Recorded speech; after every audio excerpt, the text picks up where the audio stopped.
সত্যি বলছি ভাইয়া, হিন্দুদের চোদা করার শ্মশানের পাশে জিনের আস্তানা আছে। তানিয়ার কথা শুনে হো হো করে হেসে পড়ল তৌসিক। তানিয়া তার একমাত্র শালিকা। কিছুদিন আগে তানিয়ার বড় বোন সাইলার সাথে বিয়ে হয়েছে তৌসিকের।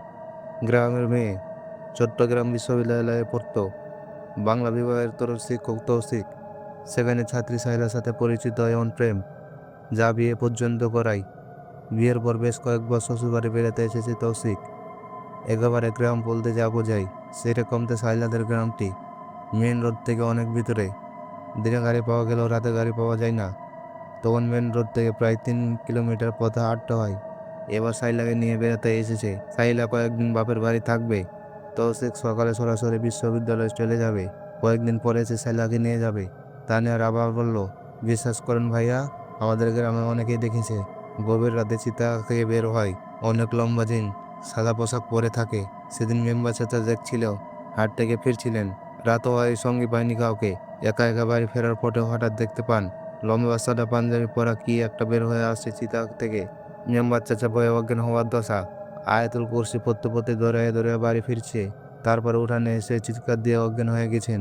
শালিকের মাথায় টোকা মারে তৌসিক। আমাকে ভয় দেখাচ্ছ না, যাতে কোনোদিন একা একা আসতে ভয় পাই? শোনো, জিন ভূত প্রেতে সব কিছুই নেই। সব বাচ্চাদের ভয় দেখানোর জন্য মায়েদের বানানো গল্প।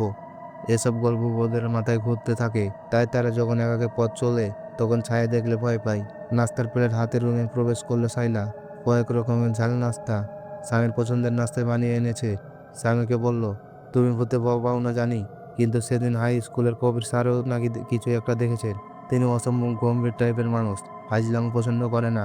তিনি তো মিথ্যা বলতে পারে না। হয়তো পাড়ার কোনো দুষ্ট ছেলে কবির স্যারকে ভয় দেখানোর জন্য এমন কাজ করেছে। নাস্তা খেতে খেতে বলল তৌসিক, শোনো, আমি ভূত জেনে এসব নিয়ে অনেক বই পড়েছি। এই 2015 সালে এসে ভূতের ভয় পাওয়াটা অবান্তর। বাদ দাও ভূতের গল্প। শোনো, আমি সকাল সকাল বের হব। আমার চা নাস্তা দিতে দেরি করো না। আর কয়েকদিন পর তোমাকে নিতে আসবো। পরের দিন সকালে সবার কাছ থেকে বিদায় নিয়ে রওনা দেয় তৌসিক। একটা রিক্সা নিয়ে মেন রোডে উঠতে হবে। রিক্সা চিতাগলার পাশে আসতে ভালো করে সেদিকে তাকান তৌসিক। কয়েকটা কথা বলা কাঠ পড়ে আছে। সম্ভবত গতকাল কাউকে পড়ানো হয়েছিল, তার চিহ্ন রয়ে গেছে। আশেপাশে কোনো বাড়িঘর নেই। চিতাগলা অবশ্য বাড়ি থেকে দূরে করা হয়। গতকালে তানিয়ার বলা কথাগুলো ভাবতে লাগলো সে। না, এসব জিন ভূতের কাহিনী বানানো। একটু জোরে জোরে বলে ফেললো তৌসিক। রিক্সাওয়ালা শুনে হাসলো, বলল, প্রথম প্রথম সবাই কথা বলে। যেদিন নিচে যদি দেখবেন সেদিন বুঝবেন। নিজের কর্মস্থলে ফিরে কয়েকদিন ব্যস্ততার মধ্যে কেটে গেল তৌসিকের। আজ শ্বশুর বাড়ি যেতে হবে সাইলাকে আনতে। সাইলা ফোনে বলছিল একটা সারপ্রাইজ আছে, সেখানে গেলে নাকি জানাবে। আর ফেরার পথে নাকি ডাক্তারের কাছে যেতে হবে। অফিসের কাজ তাড়াতাড়ি শেষ করতে গিয়েও পারল না তৌসিক। 7টা বেজে গেছে। বাসে গিয়ে কাপড় চেঞ্জ করতে হবে। সেখান থেকে সাইলাদের বাড়ি কমপক্ষে 2 ঘন্টার পথ। একবার ভাবলো আজকে না গিয়ে কাল সকালে গেলে কেমন হয়। আবার ভাবলো না, সাইলা অপেক্ষায় থাকবে। আর সারপ্রাইজটা কি সেটা জানার আগ্রহ রয়েছে। রাস্তায় বের হয়ে সরাসরি সাইলাদের বাড়ি পর্যন্ত গাড়ি রিজার্ভ করলো। গাড়ি ছাড়তে শুরু হলো ঝিমঝিম বৃষ্টি। বৃষ্টির দরে রাস্তা ভালো দেখা যাচ্ছে না। গতি কমে এলো গাড়ির। সাইলাদের গ্রামের কাছে রাস্তার মাথায় যখন পৌঁছালো তখন রাত 11:30। কাঁচা রাস্তা দেখে বেগে বসলো সিএনজি চালক। কাদার মধ্যে সে সিএনজি যাবে না। ভাড়া বাড়িয়ে দিতে চাইলো, তবুও যাবে না। শেষ পর্যন্ত তৌসিকের ভাড়া মিটিয়ে দিয়ে নেমে গেল। তৌসিক বাসা থেকে বের হওয়ার সময় ছাতা নেননি। ভিজে ভিজে সিএনজি থেকে নেমে কিছু দূর আসতে বৃষ্টি থেমে গেল। মোবাইল বের করলো সে। সাইলাদের বাড়ির কাউকে বাতি নিয়ে আসতে বলবে। মোবাইলের দিকে তাকিয়ে দেখলো চার্জ নেই।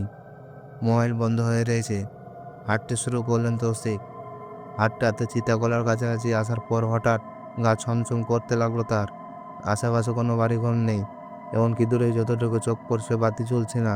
আকাশে মেঘ কেটে যাওয়া চাঁদ উঁকি মারছে। চাঁদের আলোয় ভরসা। চিতাগলার পাশ দিয়ে যাওয়ার সময় একটা অদ্ভুত গন্ধ এসে নাকে লাগলো তৌসিকের। গন্ধ কিসের দেখার জন্য এদিক ওদিক নজর লাগালো তৌসিক। হঠাৎ দেখলো চিতাগলার মাঝখান থেকে কি একটা সোজা বের হচ্ছে। লম্বা সাদা আলখাল্লা পরা। গন্ধের তেজ আরো বাড়ছে। ভয়ে তৌসিকের কলেজা শুকিয়ে আসছে। থরথর করে কাঁপতে লাগলো সে। নড়াচড়া বা দৌড় দেওয়ার কথা যেন ভুলে গেছে। মনে পড়লো তানিয়ার বলা জিনের গল্পের কথা। এটাই সেই জিন নয় তো? তা কি করে হয়? জিন বলে তো কিছুই নেই, বিজ্ঞানের বইয়ে পড়েছে। এদিকে সাদা আলখাল্লা পরা লম্বা বস্তুতে তৌসিফের দিকে এগিয়ে আসছে। দুহাত সামনে বাড়িয়ে দিল তৌসিফকে ধরার জন্য। তৌসিফ আয়াতুল কুরসি পড়ার চেষ্টা করলো। হাই, এ মুহূর্তে সেটিও মনে পড়ছে না। এগিয়ে আসছে জিনটি তৌসিফকে ধরার জন্য।